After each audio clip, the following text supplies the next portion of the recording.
Hey guys, as I make this video, I'm so thankful that in life we have the choice to choose. We have the ability to choose how we react to certain situations.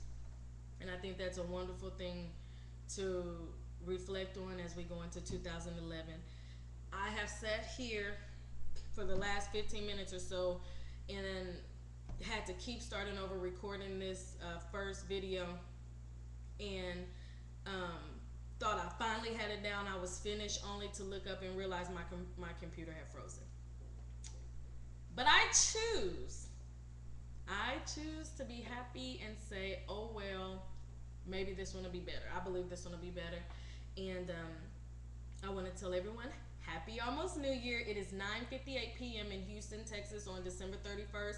I'm trying to knock out all these questions before 2011 comes. Quick update. December 13th was my birthday. I turned 27 and I was really happy. I feel so much more mature.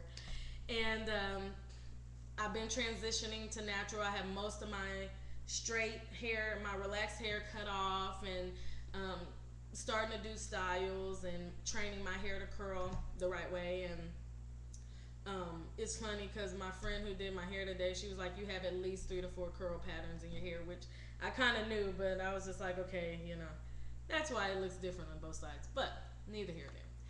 I am so excited about 2011. I am expecting an awesome, prosperous, wonderful, just transforming 2011. I'm expecting great things, and I hope that each and every one of you are expecting great things, and just wishing everybody the best. So I have a lot of questions. I'm going to try to go into detail. You'll see me looking and reading. I wrote down every question that I've received, and I wrote down the best possible answer I could give, as detailed as I could give. So that's why you'll see me reading or looking different ways. I'm reading so I can make sure I give you all the information. So let's get into it. This question was sent to me by Amy, and it was sent on Facebook. I won't give the last name. But the question was, will I be thrown in front of a classroom and not know what to do? Honestly, very possible. In Korea, they are still learning to have a structured English program, and there's a lot for them to, in my personal opinion. They have ways to go to catch up with China and Japan as far as, teaching English and all this. So things seem very unstructured to me. But you can go in the States, get a new job, and be thrown into something. So I think that's one thing to consider. No matter where you are, you can be thrown into a situation where you have to really learn and ask information. The best advice that I can give you, though, regarding this question, first of all, everything is dependent on your school, is dependent on your co-teachers. Whether you're thrown into a situation or not, it's going to be completely dependent on your school. I feel for me, I felt thrown in. I think a lot of that, though, was because I had never been outside of the USA, made a commitment to live a year in another country. So I think a lot of culture shock had something to do with that. Also, I didn't take any of the programs, the certificates, the TEFL, TESOL, CELTA, I didn't take. And I think it was a little overwhelming at first, but I started to adjust. So if at all possible, take the TEFL, the TESOL, or the CELTA. I'll go more into depth about these programs in the next video or two, because that's another question that I did receive. But basically, these programs will prepare you to teach English in a foreign country. Everyone that I knew who took one of these tests before they got to Korea seemed more prepared, and they seemed to have less stress regarding the teaching environment and lesson plans, all that. So I would suggest, if at all possible, take one of those tests to better benefit you, your school, your students. I wish I would have. Secondly, ask lots of questions to your recruiters. If you're dealing with a recruiter, ask questions. even if it seems simple or stupid, or well, maybe I shouldn't ask, or maybe I'm asking too many questions. Your recruiter is there to help you. If your recruiter has a problem answering your questions, may not be the recruiter for you. Your recruiter should be helping you every step of the way to feel more comfortable, and to make sure that you're getting into a situation that you feel pretty comfortable with for the most part. Three, ask your co-teachers questions. When you get to your country of choice, utilize your co-teachers. That is why they're there. Your co-teachers are there to help you be the best teacher that you can be. If you're not asking your teachers questions, you know, how are they supposed to know? They can't. They don't read minds. I don't read minds. I don't know things unless people ask me. So if you have questions, ask. If it seems like you're asking a lot of questions, oh well, they'll get over it.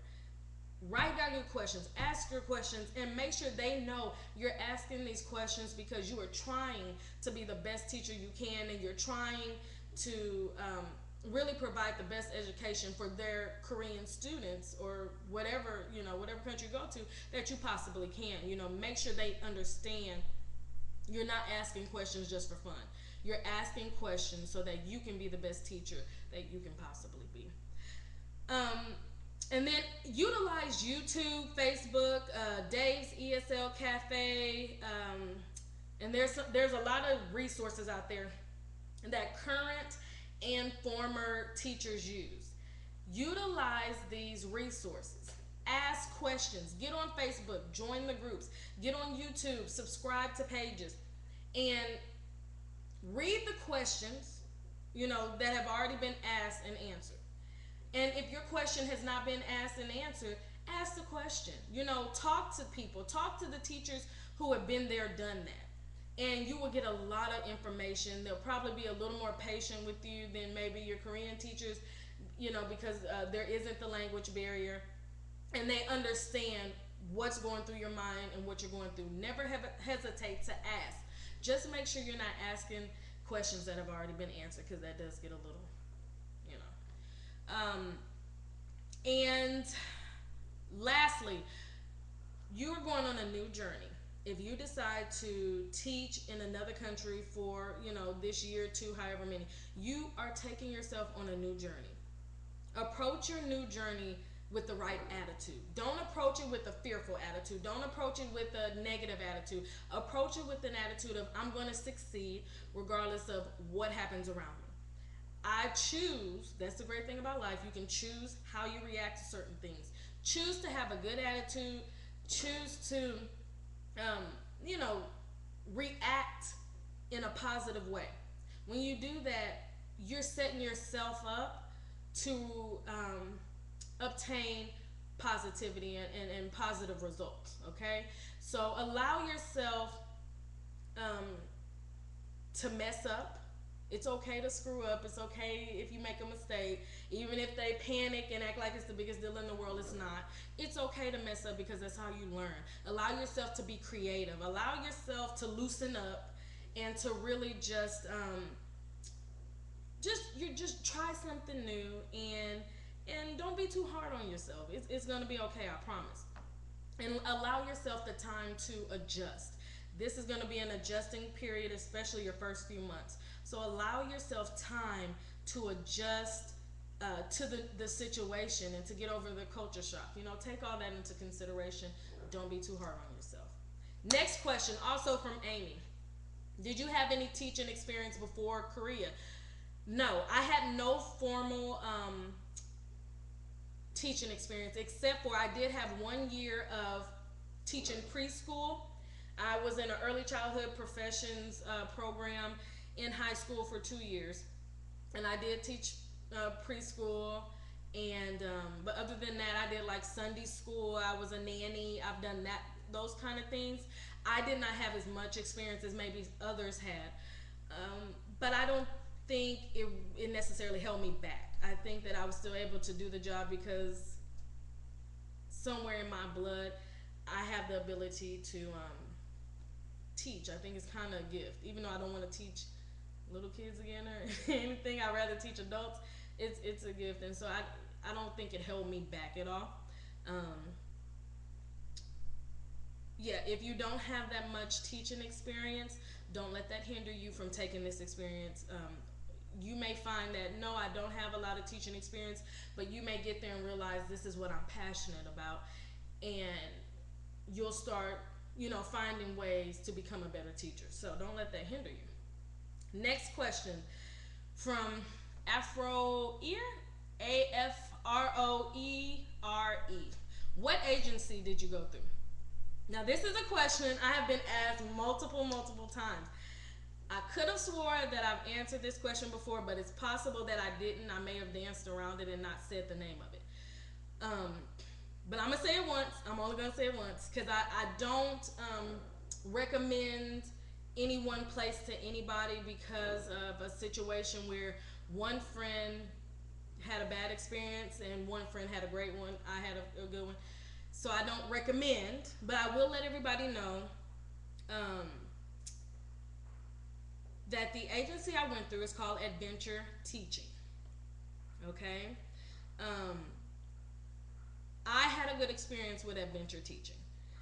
If I was to do this all over again, I would probably go through Adventure Teaching. So my experience was good. I've had someone who said theirs was not.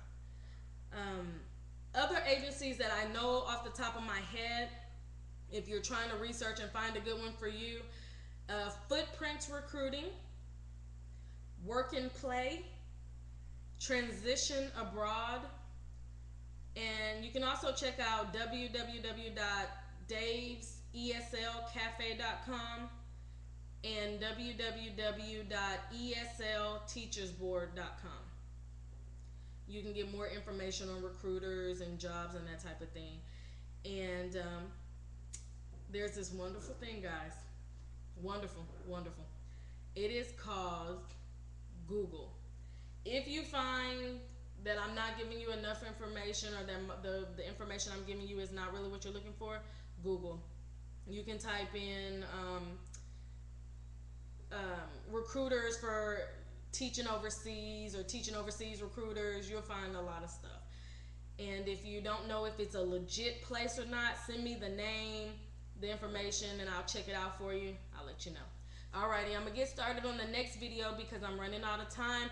Hopefully I answered your questions, and thank you so much, guys, for subscribing. Love you guys.